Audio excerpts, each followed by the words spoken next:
PSG Fan TV, bonsoir à tous, bonsoir à toi Antoine. Salut les gars. 27e journée de Ligue 1 Conforama, un match plutôt intéressant, certains joueurs reviennent en forme et d'autres toquent à la porte d'une place titulaire. Je pense notamment à Sarbia, je pense peut-être à Paredes qui fait une belle entrée et pour parler des joueurs en tout cas qui reviennent en forme, je pense à Gana Gueye qui fait une prestation intéressante ce soir.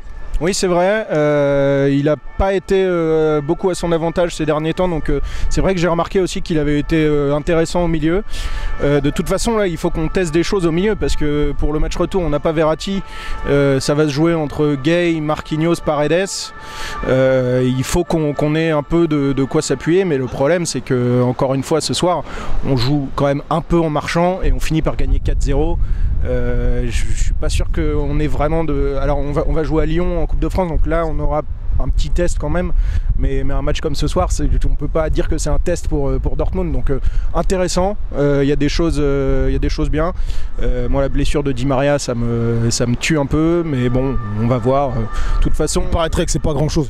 J'espère qu'il s'est arrêté à temps pour que ce soit pas trop grave, mais de toute façon les matchs qui vont arriver jusqu'à Dortmund, on sait que c'est pas les matchs les plus importants de la saison. Là le vrai rendez-vous il est le 11 et c'est là qu'on dira si on a réussi cette partie de saison ou pas.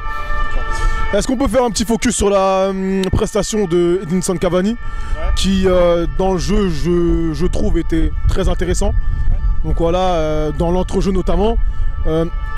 Certes, devant le but, c'est toujours un peu compliqué, mais est-ce que tu penses qu'il doit être présent pour les prochaines échéances? Écoute, on en parlait à la sortie du match. Moi, en effet, il a été remuant, il a fait des appels, il a attiré des ballons, donc comme il le fait souvent, et il a été intéressant dans cette mesure-là.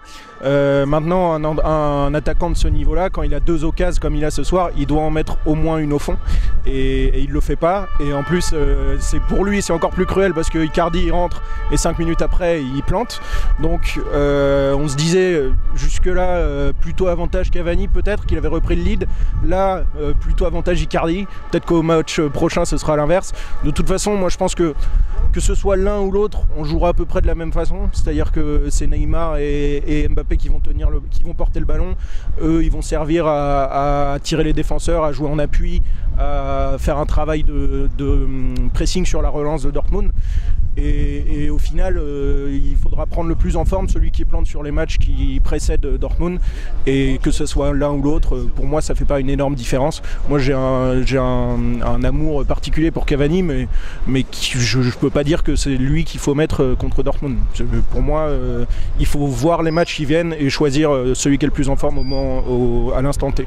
D'accord. Enfin, est-ce que tu es un peu plus confiant que la dernière fois? Je sais que c'était un peu compliqué, mais là voilà, il reste 2 matchs, on va dire, avant l'échéance principale. Es-tu confiant? Le défaite de Dortmund est un peu moins fraîche, donc forcément on se remet un peu la tête à l'endroit.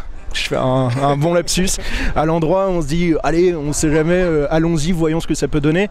Maintenant, c'est pas parce qu'on fait un clean sheet ce soir et que Julio Tavares n'a pas marqué de but que je me dis, ça y est, on a retrouvé de la solidité et contre Dortmund, ça va aller tout seul. Parce que quand tu auras Hollande et Sancho à la place de Tavares et Mavididi, forcément, ça va pas être pareil. Maintenant, oui, j'ai envie d'y croire parce que si j'y crois pas, ça sert à rien de venir au stade et d'espérer voir le PSG s'imposer. Si je suis totalement objectif, j'y crois pas des masses. Après, en connaissant l'amour que j'ai pour le PSG et que tous les supporters qui viennent ici ont pour le PSG, on se dit allez, il faut que ça passe et il faut qu'on soit derrière l'équipe, quoi. Merci à toi. Merci à vous les gars.